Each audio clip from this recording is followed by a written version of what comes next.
Il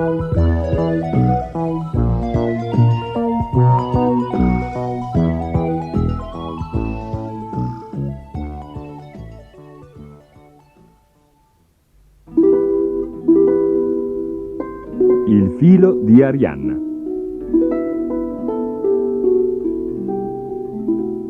Tanto tempo fa viveva in Grecia un coraggioso e giovane principe di nome Teseo. Era figlio del re Egeo che governava la bella città di Atene. Un giorno, mentre Teseo si trovava al porto, vide un gruppo di persone in lacrime. 7 giovani e 7 fanciulle con le mani legate stavano per essere imbarcati su una nave dalle vele nere. «Chi è quella gente?» chiese Teseo a un marinaio. «Sono le famiglie delle 14 vittime che vanno al sacrificio. Vedi quei 7 giovani e quelle 7 fanciulle? Stanno per essere mandati a Creta. Povere anime. Che pena mi fanno». «Ma perché? Cosa accadrà loro?» «Dio ti benedica, ragazzo. Non lo sai? Verranno dati in pasto al terribile Minotauro che vive nel labirinto». Teseo aveva sentito parlare del Minotauro, l'orrendo mostro con il corpo di un gigante e con la testa di un toro. Aveva corna terrificanti, denti enormi e viveva in un labirinto nei sotterranei del palazzo di Creta, cibandosi di esseri umani. I corridoi del labirinto erano così numerosi che chiunque vi entrasse non riusciva più a uscirne. Teseo corse al palazzo da suo padre. «Padre!» gridò. «Ho appena visto 14 giovani ateniesi trascinati a bordo di una nave diretta a Creta. Perché dobbiamo sacrificarli al Minotauro, quel terribile mostro?» «Perché, figlio mio, molto tempo fa ci fu una guerra tra Atene e Creta. Atene venne sconfitta e da allora dobbiamo pagare un tributo a Creta ogni 7 anni, un tributo in vittime umane. Se non mandiamo questi 7 giovani e queste 7 fanciulle al Minotauro, il re di Creta aprirà di nuovo le ostilità contro di noi e le vittime saranno ben più numerose». «Ma se qualcuno uccidesse il Minotauro?» «Nessuno fino ad oggi è uscito vivo dal labirinto. Chi vi si avventura si perde nei suoi meandri o viene ucciso dal Minotauro». Teseo corse di nuovo al porto, verso la nave dalle vele nere dove i 14 giovani attendevano tristemente di partire. Le loro famiglie e i loro amici erano ancora là sulla banchina, in lacrime. «Ateniesi!» gridò forte Teseo. «Non piangete più! Verrò con voi e ucciderò il Minotauro!» E con queste parole Teseo salì a bordo della nave che salpò per Creta.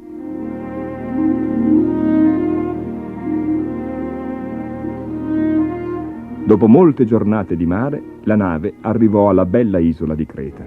Alto su una rupe si ergeva il magnifico palazzo del re Minosse, i cui soldati guidarono i giovani e le fanciulle su per un sentiero attraverso la scogliera. L'interno del palazzo era tutto decorato d'oro e d'argento. Le stanze erano abbellite da ricchi mobili e le pareti coperte da pitture di tori rampanti e di delfini che danzavano. Nel grande atrio il re Minosse sedeva su un trono d'oro. Aveva una lunga barba bianca e abiti di seta. «Ne aspettavo solo 14!» disse. «Come mai il re Egeo ne ha mandati 15?» Teseo si fece avanti. «Io sono il principe Teseo, figlio del re Egeo. Sono venuto per uccidere il Minotauro e liberare il mio popolo da questo terribile debito».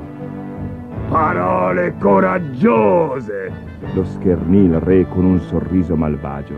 «E visto che sei così impaziente di incontrare il mostro, domani sarai il primo uomo a entrare nel labirinto». In un angolo della grande sala si trovava la bella principessa Arianna. Quando vide Teseo, si innamorò subito di lui. Devo aiutare questo bel giovane coraggioso, pensò. Quella notte stessa scivolò nella sua stanza.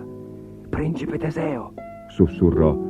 Non posso aiutarti a uccidere il Minotauro, però posso aiutarti a uscire dal labirinto. Ti prego, accetta il mio aiuto o morirai. Grazie, principessa, rispose Teseo. Lo farò. Allora, prendi questa spada e questo gomitolo di filo e nascondili sotto la tua tunica. Quando entrerai nel labirinto, lega un capo del filo alla porta e srotolalo via via mentre prosegui nei corridoi bui. Se riuscirai a uccidere il Minotauro, questo filo sarà la tua unica speranza di ritrovare l'uscita. Io ti attenderò davanti alla porta, perché poi dovrai portarmi con te ad Atene. Mio padre mi ucciderebbe se scoprisse che ti ho aiutato a fuggire. Farò tutto ciò che mi hai suggerito, rispose Teseo, che si era già innamorato di lei.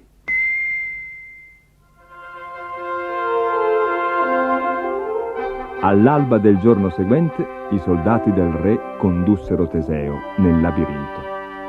Quando la porta si richiuse dietro di lui, si trovò immerso nell'oscurità.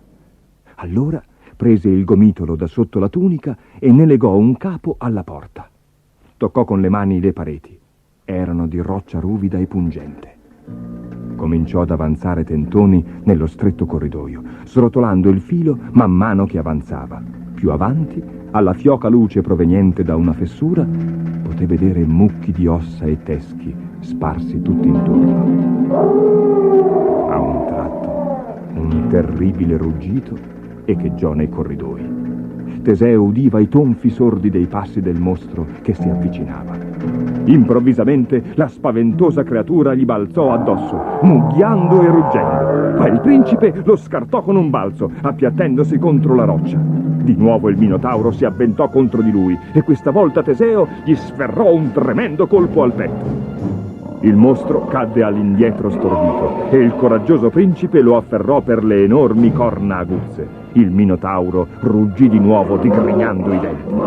Fu allora che Teseo sguainò velocemente la spada e la affondò 3 volte nel cuore della bestia, che con un ennesimo spaventoso ruggito crollò al suolo e giacque senza vita. Nell'oscurità Teseo cercò il gomitolo di filo che gli era caduto. Lo trovò e arrotolandolo via via che rifaceva il cammino inverso, si fece strada nei corridoi bui e ventosi del labirinto fino a raggiungere la porta dove Arianna lo aspettava.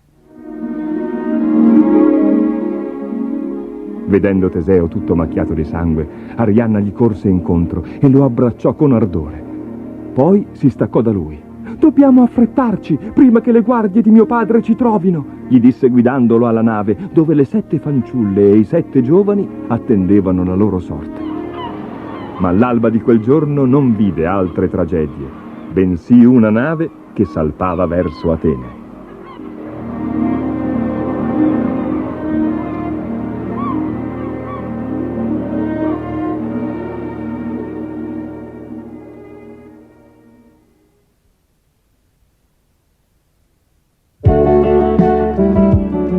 Chi è il più forte?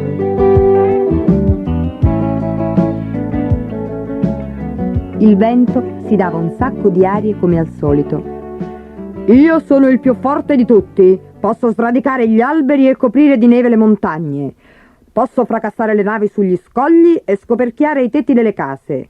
Io sono più forte di qualunque cosa. Il sole, che stava passando di lì, sorrise fra sé. Io sono più forte di te, stupido vecchio sole, continuava il vento con tono di scherno. Di chi? Di me, sorrise il sole. Ah no, penso proprio che tu ti sbagli, caro signor vento. Ma cosa puoi fare tu? Tu, arancia fuori misura, ti sfido a dimostrarmi la tua forza. Va bene, acconsentì il sole. Lo vedi quell'uomo laggiù? Io scommetto che non sei nemmeno capace di sfilargli il gilet prima che prenda l'autobus. Il vento rise borioso e sbuffò. Parli di quell'esserino insignificante? Ah, lo spoglierò in men che non si dica. e il vento prese a soffiare così forte che i vetri di tutte le case della strada tremarono. Ma vedendo il brusco cambiamento di tempo, l'uomo tornò di corsa a casa a mettersi il soprabito. Il vento riprese a soffiargli addosso facendo svolazzare i lembi del soprabito dell'uomo, che, rabbrividendo, lo abbottonò fino in cima, si strinse la cintura e rialzò il bavero borbottando «Brr, che tempaccio!». Il vento continuò a soffiare a più non posso sull'uomo, che, lottando contro la sua furia, si affrettò a montare sull'autobus. «Brrr, che tempo terribile!», commentò il conducente mentre il vento faceva traballare l'automezzo sulle ruote. «Porterò l'autobus in deposito, questo ventaccio potrebbe rovesciarlo». Il vento, indispettito, continuò a soffiare, a ululare, a mulinare intorno al deposito fino a diventare paonazzo in volto. Poi si arrese. «Vediamo cosa sai fare di meglio tu», disse al sole con una smorfia. «Tu, che credi di sapere tutto!». E il sole cominciò a brillare. Appena il vento smise di soffiare, l'autobus uscì dalla rimessa e riprese il suo cammino verso la stazione. «Uffa, che caldo!», dicevano i passeggeri scendendo dall'autobus. Il sole continuò a brillare e l'uomo si sbottonò il soprabito e si asciugò la fronte. «Che tempo curioso», pensò riparandosi sotto la pensilina. Il sole picchiava più non posso e l'uomo si tolse la giacca e si allentò la cravatta. «Uffa, che caldo!», disse sbottonandosi il gilet. Il sole splendeva sempre più finché fece addirittura sciogliere l'asfalto della strada. «Uffa, ma fa davvero caldo», disse l'uomo gettando un'occhiata agli altri passeggeri. Erano tutti accasciati sulle panchine della stazione e si sventolavano con i giornali. «Uffa», ripeté l'uomo e si tolse di dosso il gilet. Il vento a questa vista non poté resistere. «Accidenti!», brontolò sbuffando di rabbia e allontanandosi in fretta. «I soliti raccomandati! Gli uomini hanno sempre avuto un debole per te!».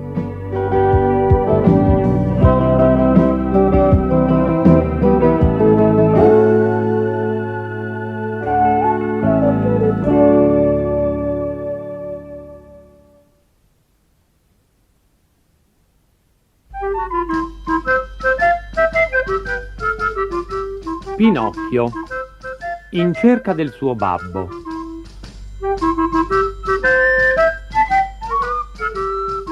Nel paese di Acchiappacitrulli c'erano strane leggi. Gli onesti dovevano stare in galera e i malandrini fuori.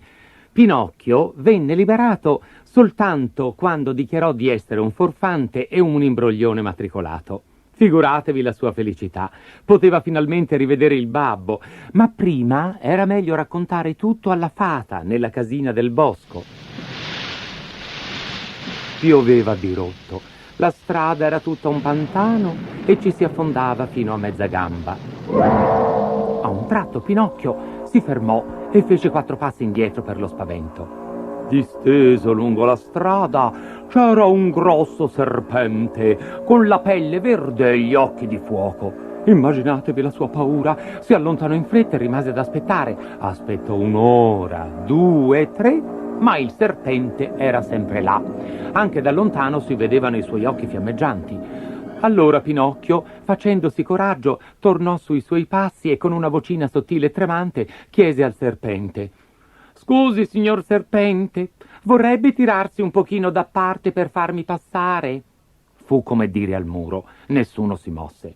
«Sa, non vorrei disturbarla, ma se si spostasse un tantino...»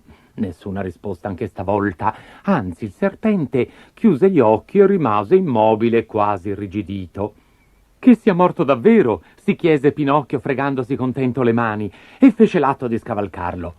Non aveva finito di alzare la gamba che il serpente scattò come una molla. Il burattino, morto di paura, si tirò indietro, ma inciampò e cadde col capo conficcato nel fango e le gambe all'aria. A tale vista il serpente fu preso da una tale convulsione di risa che alla fine scoppiò e morì per davvero. Pinocchio riprese a correre per arrivare in fretta a casa della fata, ma lungo la strada, preso dai morsi della fame, saltò in un campo con l'intenzione di cogliere un po' d'uva. Non l'avesse mai fatto. Appena giunto sotto la vite, crac! si sentì stringere alle gambe da ferri taglienti che gli fecero vedere tutte le stelle del cielo. Sopraggiunse il padrone del campo. Ah, ladruncolo, sei tu che mi rubi le galline? Io no, io volevo solo qualche grappolo d'uva. Chi ruba l'uva è capace anche di rubare i polli. Adesso ti darò io una lezione. Aperta la tagliuola, afferrò il burattino per la collottola e lo portò di peso a casa. Siccome oggi mi è morto il cane, mi farai tu da cane da guardia. E ricordati, se stanotte vengono i ladri, abbaia a più non posso. Sfinito e avvilito, il povero burattino, con tanto di collare e catena, si rannicchiò nella cuccia del cane. Stava dormendo saporitamente quando fu svegliato da un pissi pissi di vocine strane.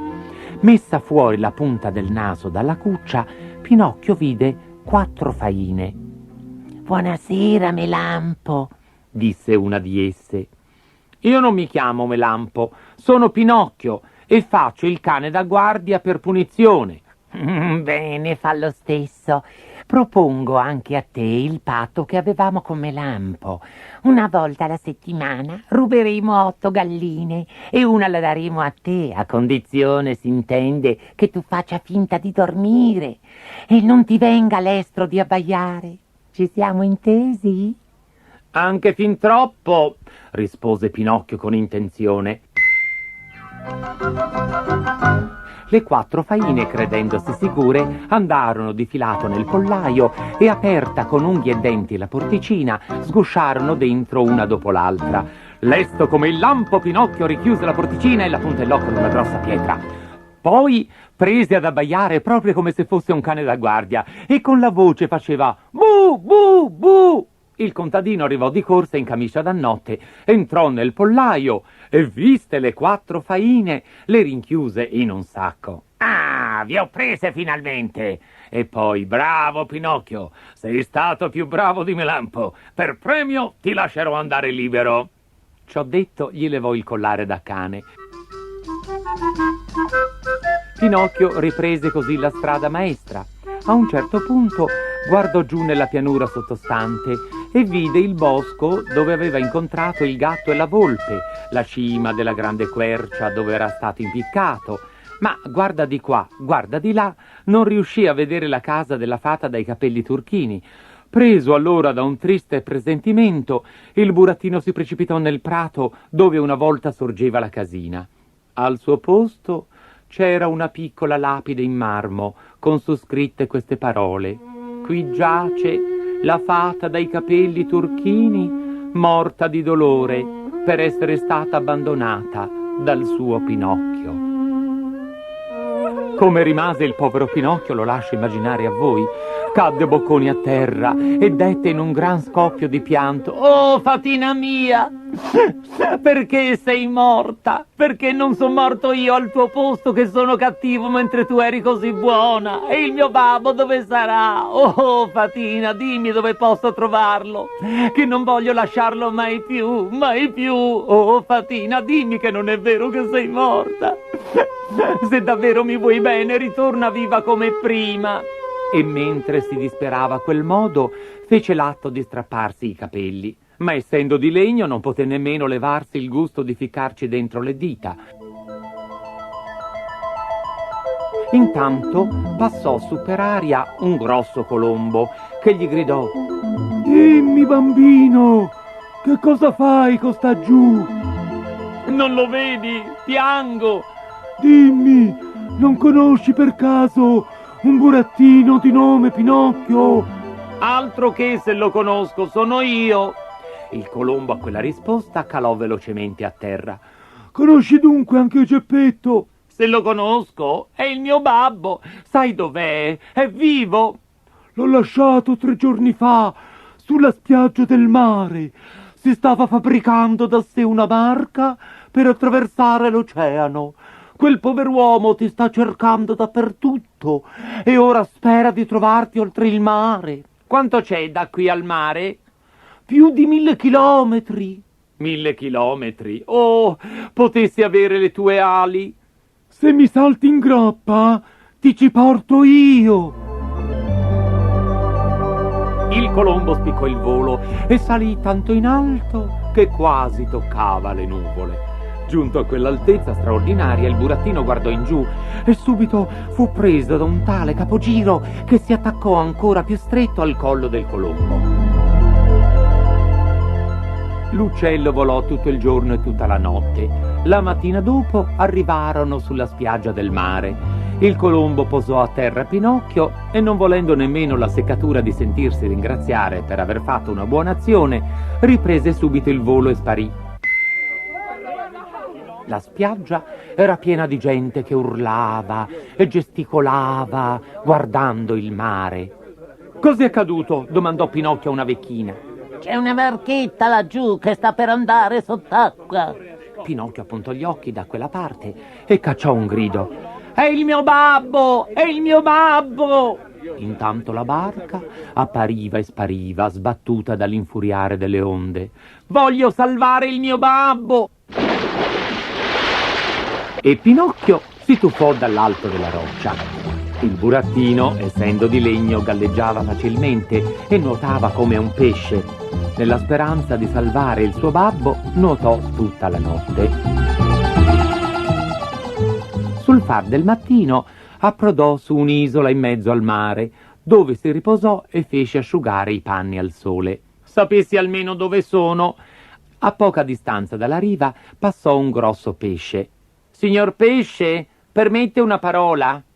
Anche due, rispose il pesce, che era un garbato delfino. «Avete visto una piccola barca con sopra il mio babbo?» Con la burrasca di stanotte sarà affondata. «E il mio babbo?» L'avrà inghiottito il pesce cane, una bestia terribile, grande e grossa come una casa, con una boccaccia così larga e profonda che ci passerebbe comodamente tutto il treno della strada ferrata con la locomotiva in testa». «Mamma mia!» gridò spaventato il burattino e si rivestì in fretta e furia. Doveva trovare il modo di salvare il suo babbo, ma prima doveva placare la fame che lo tormentava. Non mangiava da 24 ore. Si inoltrò nell'interno e dopo un po' arrivò al paese delle api industriose. In quel momento passava per la strada un uomo sudato e trafelato che trascinava 2 carri di carbone. «Mi fareste la carità di un soldo? Mi sento morir dalla fame». Non un soldo, ma 4 te ne do, se mi aiuti a tirare questi carretti. «Mi meraviglio di voi. Mi avete preso forse per un somaro?» Beh, allora, ragazzo mio, mangiati 2 fette della tua superbia e non fare indigestione. Passò un muratore che portava un sacco di calcina sulle spalle. «Galantuomo, dareste un soldo a un povero ragazzo che sbadiglia dall'appetito?» Vieni con me a portar calcina e invece di un soldo te ne darò 5. «Ma la calcina pesa». Se non vuoi faticare, allora divertiti a sbadigliare e buon pro ti faccia. In meno di mezz'ora passarono altre persone e a tutte Pinocchio chiese l'elemosina, ma tutte gli risposero: «Non ti vergogni? Invece di fare il bighellone per la strada, perché non ti cerchi un lavoro?» Finalmente passò una donna con 2 brocche d'acqua. «Buona donna, mi dareste una sorsata d'acqua?» La donna posò le 2 brocche. «Bevi pure, ragazzo mio». Quando Pinocchio ebbe bevuto come una spugna, borbottò ad alta voce: «La sete me la son levata, potessi levarmi anche la fame. Se mi aiuti a portare una di queste brocche, ti darò un bel pezzo di pane». Pinocchio guardò la brocca e non rispose né sì né no. «Insieme al pane ti darò un bel pranzetto».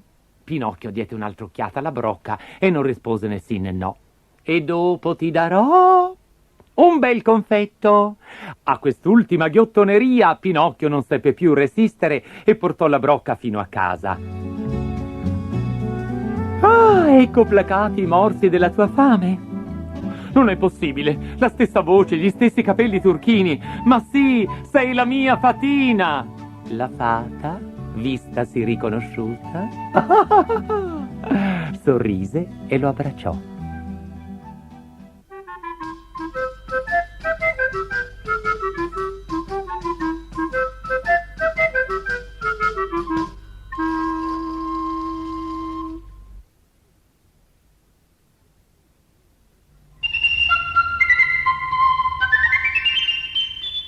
Il vecchio di Livorno.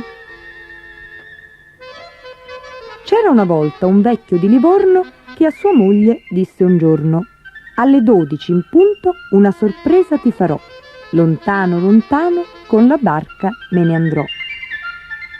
Quell'uomo avventuroso di Livorno si mise in un barile quel giorno, se lo fece tappare e si mise a navigare, perché voleva togliersi ritorno. Fu così che il navigante di Livorno fu sbattuto dalle onde tutt'attorno, fino a una spiaggia ignota di sabbia e di corallo, dove i pinguini gli dissero «Buongiorno!». Di quello strampalato uomo di Livorno una storia sarà scritta un giorno. Per sventura capitò nel bel mezzo d'un cenone e un cannibale se lo pappò facendo indigestione.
Le bretelle scarlatte.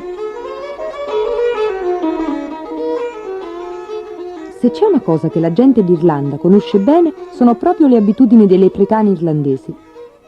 Vi racconteranno che sono loro a fare tutte le scarpe e gli stivaletti che portano le fate. Vi racconteranno che ogni leprecano ha una pignatta piena d'oro nascosta in un luogo segreto. E vi insegneranno che se per caso ne incontraste uno, dovete tenere gli occhi fissi su di lui, altrimenti sparisce. Per questo Pat Fitzpatrick non faceva altro che andare in giro tutto il giorno dicendo fra sé: se mi capita di vedere un leprecano, non gli leverò gli occhi di dosso finché non mi avrà detto dove tiene nascosta la sua pignatta con l'oro. Pat avrebbe fatto meglio ad aiutare di più sua madre a piantare e a raccogliere le patate, piuttosto che perdere tempo dietro ai leprecani e alle pignatte piene d'oro. Però, alla fine, le sue ricerche furono premiate. Un bel giorno, Pat vide un omino non più grande della sua mano che, seduto su un fungo, stava cucendo un paio di scarpe per una fata. Pat rimase a bocca aperta per lo stupore. Una cosa è certa: non gli toglierò gli occhi di dosso, non finché non sarò diventato il ragazzo più ricco di tutta l'Irlanda grazie al suo oro. Quatto quatto, Pat si fece strada tra l'erba e zac! Imprigionò il leprecano nella sua mano. «Ah, ti ho preso! Ora dimmi dove nascondi l'oro!» «Oh, perché spaventi a morte una piccola creatura come me?» gridò il leprecano mentre il suo cuoricino batteva a precipizio sotto la manona di Pat. «E poi, cos'è questa storia dell'oro? Ma che ne so io? Io non ne so proprio niente!» Pat strizzò un po' più forte il leprecano continuando a fissarlo. «Non fare il furbo con me, capito? Non ti lascerò andare finché non mi avrai detto dove nascondi la tua pignatta piena d'oro!» Il leprecano si divincolò forte e, tirando fuori una manina, indicò un punto oltre la spalla di Pat. «Corri, ragazzo, presto! La tua mucca è entrata nel campo di grano!» Pat stava per girarsi a guardare quando all'ultimo momento capì che si trattava di un trucco per fargli distogliere lo sguardo. «Inventane una migliore!» rise scuotendo il leprecano. «Non ti toglierò gli occhi di dosso finché non avrai messo in mano mia la pignatta piena d'oro!» Allora il leprecano scoppiò a piangere in maniera pietosa. «Ah, ragazzo crudele! Ah, ragazzo senza cuore! Te ne stai qui a parlare di oro mentre la tua casa brucia con tua madre dentro!» «Cosa?» Colto alla sprovvista, Pat si fece quasi sfuggire il leprecano di mano e corse a casa. Ma non gli ci volle molto per rendersi conto che si trattava di un altro trucco, e dalla rabbia scosse tanto il leprecano da farlo diventare verde come la sua giacchetta. Va bene, farfugliò infine il povero leprecano. «Ti dirò dove puoi trovare la mia pignatta piena d'oro». «Sono sicuro che non lo faresti se ti lasciassi libero», gli disse Pat. e togliendogli le bretelle scarlatte gliele legò intorno a mo' di guinzaglio. Il piccolo ciabattino magico guidò Pat fino in cima alla collina, in mezzo a un campo dove fiorivano migliaia di cardi. Si fermò vicino a un cardo che era esattamente uguale agli altri. «Visto che non mi togli gli occhi di dosso, non posso mentirti. La mia pignatta d'oro è sepolta sotto questo cardo, ma credo che ti ci vorrà una vanga per scavare». «Ah, un altro dei tuoi trucchi», lo schernì Pat, scuotendolo fino a fargli quasi schizzare gli occhi fuori dalla testa. «Tu pensi che io non sarò mai capace di ritrovare questo cardo fra tutti gli altri che gli somigliano, vero? Ora vedrai». Slegò le bretelle rosse del leprecano e le legò con un fiocco intorno al cardo. Poi si infilò il leprecano in tasca. E nel momento stesso in cui gli tolse gli occhi di dosso, il leprecano sparì dalla sua vista come un soffio. Ma non gliene importava niente ormai. Corse a casa più presto che poté a prendere una vanga. Era pesantissima e dovette trascinarsela dietro fino alla collina. Pensava di farmela, ansimava. Beh, non aveva fatto i conti con la furbizia di Pat Fitzpatrick. Sudando e ansimando, si fermò in cima alla collina per asciugarsi la fronte. Ma quel che vide lo fece quasi stramazzare al suolo. Da ogni cardo penzolava un paio di bretelle scarlatte. Per tutto il campo, a perdita d'occhio, migliaia di cardi e di bretelle scarlatte. Sperare di ritrovare il cardo del leprecano sarebbe stato come pensare di poter distinguere nel mare una goccia dall'altra. Perciò, se per caso vedete un leprecano e pensate di rubargli la pignatta d'oro, farete meglio a non perderlo d'occhio e a non dimenticare la storia di Pat Fitzpatrick e delle bretelle scarlatte.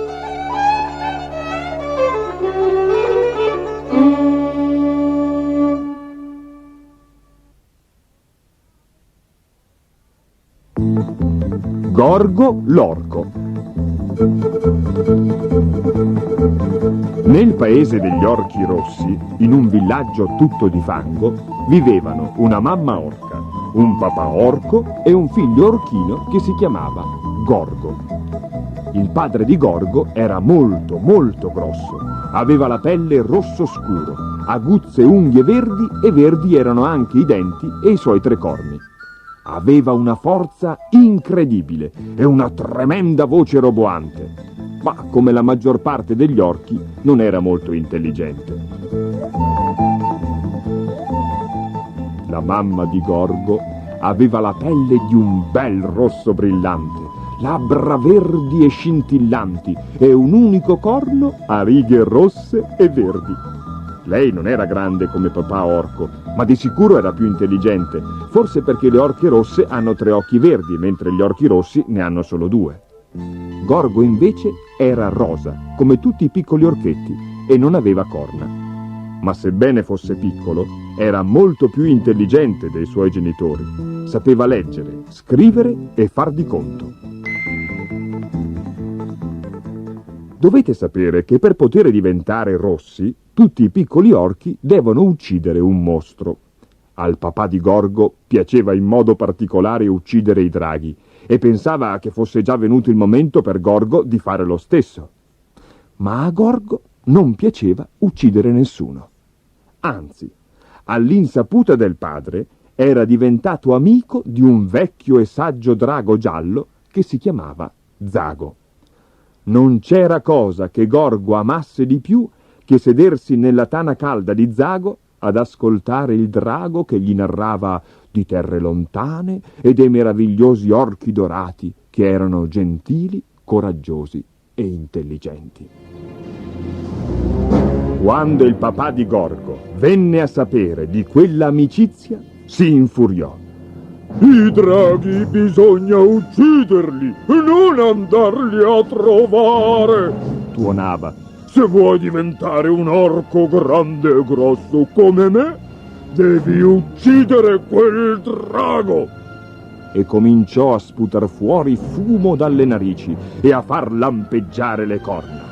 Gorgo indietreggiò spaventato e mentre il padre lo inseguiva corse lontano da casa il più velocemente possibile. L'orchetto non si fermò finché non giunse alla tana di Zago e là, versando calde lacrime verdi, raccontò l'accaduto al drago. Devi volare via, Zago, gli disse tristemente. Il drago lo scrutò meditabondo al di sopra degli occhiali. Potresti diventare un orco dorato, sai? Gli orchi dorati non ammazzano mai nessuno, a meno che non vi siano proprio costretti.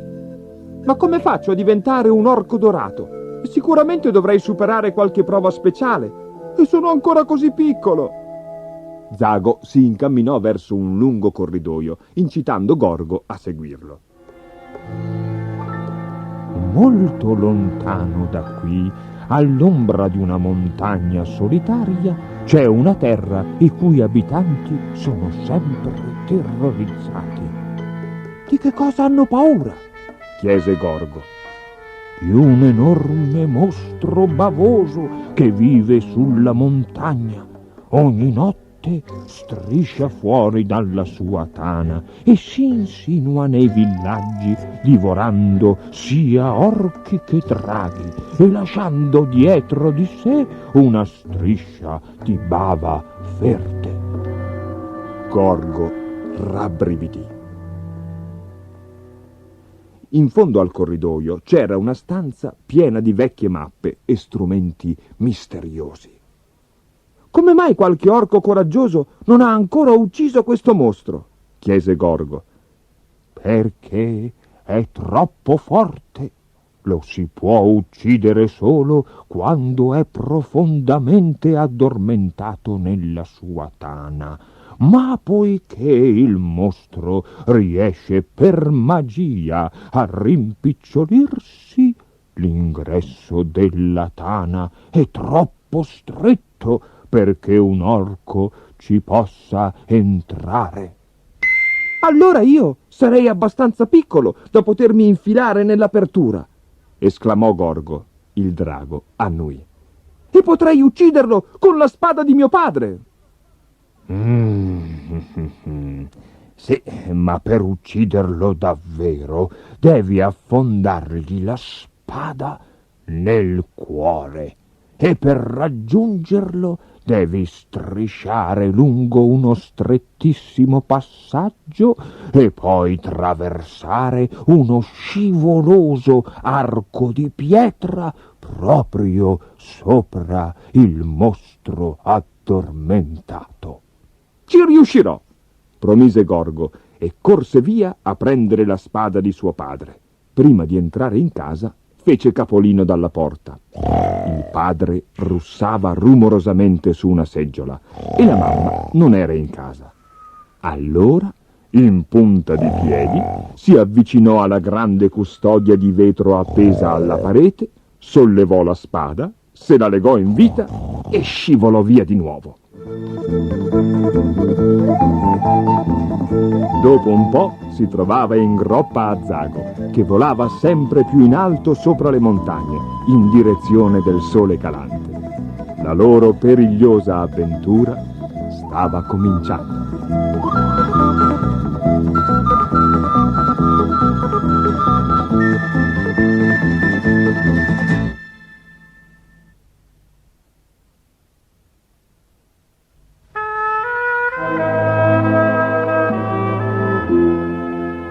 Cenerentola. C'era una volta una bella fanciulla che era rimasta sola al mondo. La sua mamma e il suo babbo erano morti e l'unico luogo dove potesse stare era la casa della sua matrigna, una donna superba, altera e ambiziosa. Era sempre vestita all'ultima moda e si faceva venire i cappelli solo da Parigi. Non bastavano tutta la seta, i velluti e i broccati del mondo per accontentare lei e le sue figlie, Berta e Gertrude.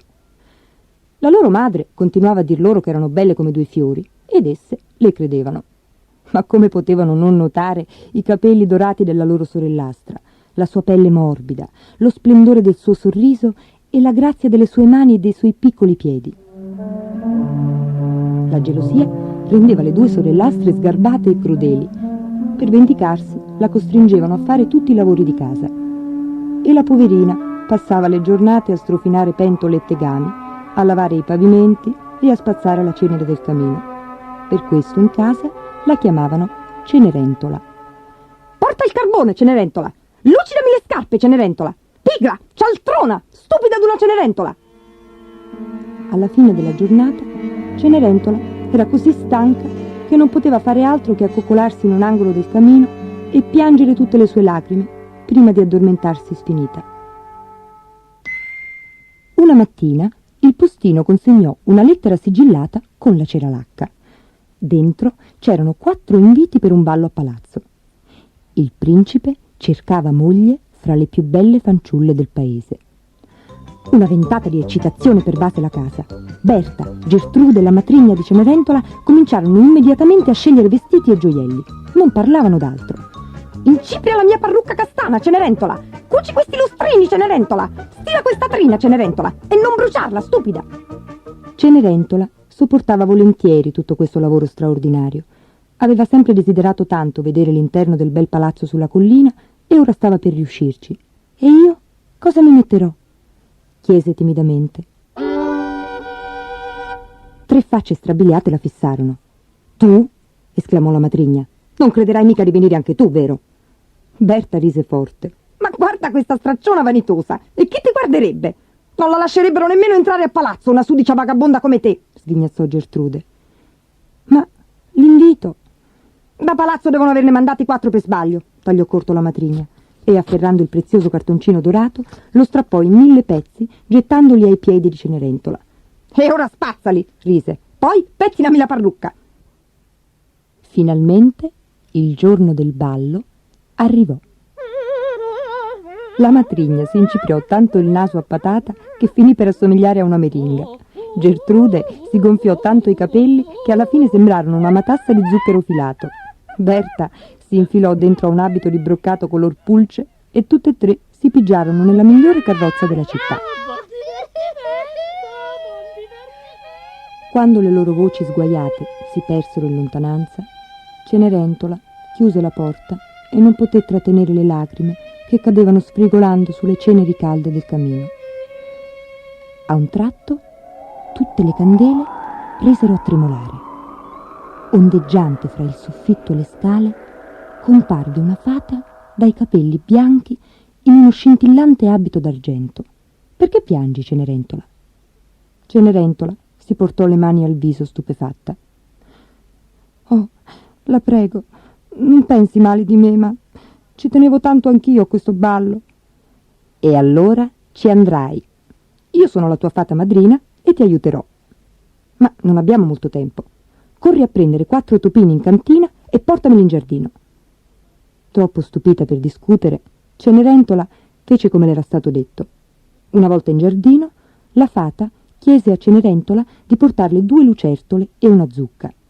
Cenerentola mise tutto per terra accanto alla fata, che agitò 3 volte la sua bacchetta magica. Si levò uno sfolgorante pulviscolo di stelle e in un batter di ciglia gli animaletti e la zucca vennero trasformati in un cocchio d'argento foderato di velluto rosso, tirato da 4 cavalli grigi pomellati. 2 valletti in parrucca bianca aspettavano solo che Cenerentola salisse. «Ma come faccio ad andare alla festa con questi stracci addosso?» chiese la ragazza. La fata madrina ridacchiò. «Oh, che sbadata! Me n'ero dimenticata!» E con la bacchetta magica a punta di stella toccò lievemente Cenerentola sulla spalla e per magia gli stracci si trasformarono in un vestito color dell'oro, guarnito di trine d'argento. Infine i suoi minuscoli piedini vennero calzati da un paio di scarpine di cristallo. «Ti auguro una serata meravigliosa, bambina mia», disse la fata madrina baciandola su una guancia. «Ma ricordati di lasciare il palazzo prima delle 12, perché allo scoccare della mezzanotte la mia magia svanirà». E toccandosi la testa con la mano, la fata madrina scomparve. Ma un attimo dopo era già di ritorno. «Oh, che stupida sono! Mi ero dimenticata di questo!» E le tese un elegante cartoncino dorato. Un invito per il ballo. Cenerentola arrivò a palazzo che la festa era già cominciata da un pezzo, ma quando lei cominciò a salire la bianca scalinata di marmo, le coppie smisero di ballare, l'orchestra smise di suonare e tutti rimasero incantati ad ammirare la straordinaria bellezza della nuova venuta. Il principe corse verso di lei, chiedendole l'onore del primo ballo. Chiese anche il secondo, e in realtà, per il resto della serata, non danzò più con nessun'altra. Le signore bisbigliavano dietro i loro ventagli. Credo che il principe si sia innamorato a prima vista. Ma lei chi è? Deve essere una principessa straniera. Berta e Gertrude, immusonite, si erano rincantucciate in un angolo. Ma chi è quella, dopo tutto? Non è giusto. Il principe dovrebbe ballare anche con qualcun'altra.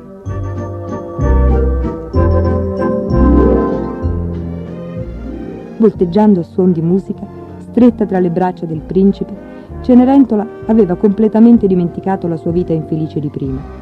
Dimenticò i pavimenti da strofinare, i caminetti da pulire, i bei vestiti delle sorellastre da stirare, mentre i suoi di vestiti cadevano a pezzi. Non si ricordava più che il suo bel vestito era fatto di polvere fatate. E dimenticò l'avvertimento della fata madrina. L'orologio cominciò a battere la mezzanotte. «Devo andarmene», gridò spaventata. «Ma è ancora presto», supplicò il principe, mentre lei si precipitava giù per la scalinata. La pendola batté il terzo colpo. «Non conosco nemmeno il tuo nome», gridò, mentre lei correva fuori dal palazzo. La pendola batté il sesto colpo. «Io ti amo», confessò il principe, aiutandola a salire in carrozza. L'orologio batté il nono colpo, mentre la carrozza correva nella notte, portandosi via Cenerentola. L'orologio batteva il 12° colpo quando il principe, chinando il capo sconsolato, vide brillare sui gradini del palazzo una scarpetta di cristallo. Intanto Cenerentola, stanca e scalza, entrava barcollando in cucina e cadeva addormentata accanto al fuoco. Sulla via del ritorno, quando era ancora a metà strada, la carrozza era ridiventata una zucca e i topi e le lucertole erano scivolati via in un fosso, mentre Cenerentola aveva dovuto proseguire a piedi. Ore dopo, le sorellastre e la matrigna arrivarono a casa svegliandola con le loro voci litigiose. «È tutta colpa di Cenerentola», si lagnava Berta. «Se avesse stirato il mio vestito a dovere, il principe si sarebbe innamorato di me». «Se mi avesse stretto meglio il busto, il principe si sarebbe innamorato di me», piagnucolò Gertrude, «e mi avrebbe sposata».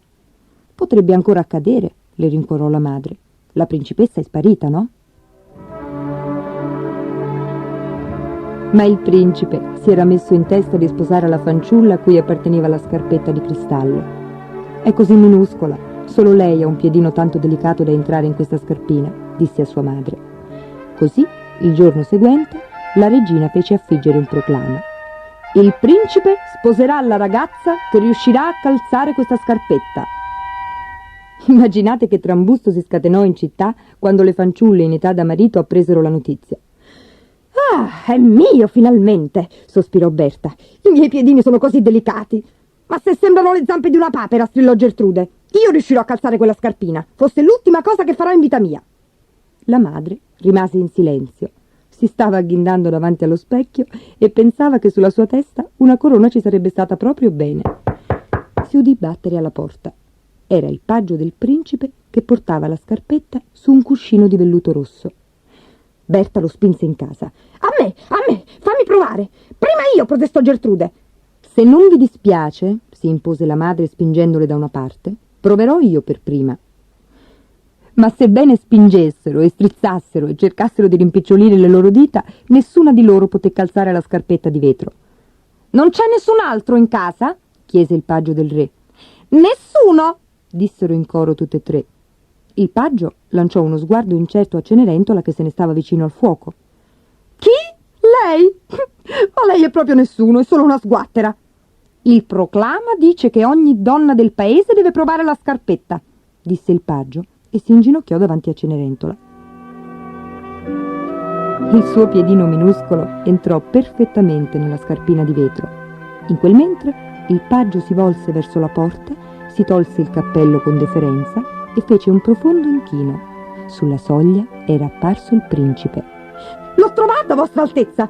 annunciò il paggio. «Non è giusto!» annaspò Gertrude. «Si tratta di uno sbaglio!» gridò Berta. «Ma se non è nemmeno andata al ballo!» strepitò la madre. Cenerentola sorrideva al principe al di sopra delle loro teste. «Devo confessare, mio signore, che il mio abito da ballo era stato preso in prestito e che non posseggo un abito da sposa, ma almeno ho le scarpe da indossare al mio matrimonio. E tirando fuori da un vecchio sacchetto la seconda scarpetta di cristallo, calzò anche quella. Berta diventò tutta rossa, Gertrude fece un rigido inchino, la matrigna ebbe solo la forza di lanciare uno strilletto "Ah!" prima di svenire. Il principe donò alla fanciulla un abito da sposa di raso bianco come la neve e un velo che sembrava una nuvola. Le sorellastre e la matrigna si comprarono dei vestiti nuovi per il matrimonio e finsero di non ricordare più il tempo in cui la chiamavano Cenerentola e la obbligavano a strusciare i pavimenti.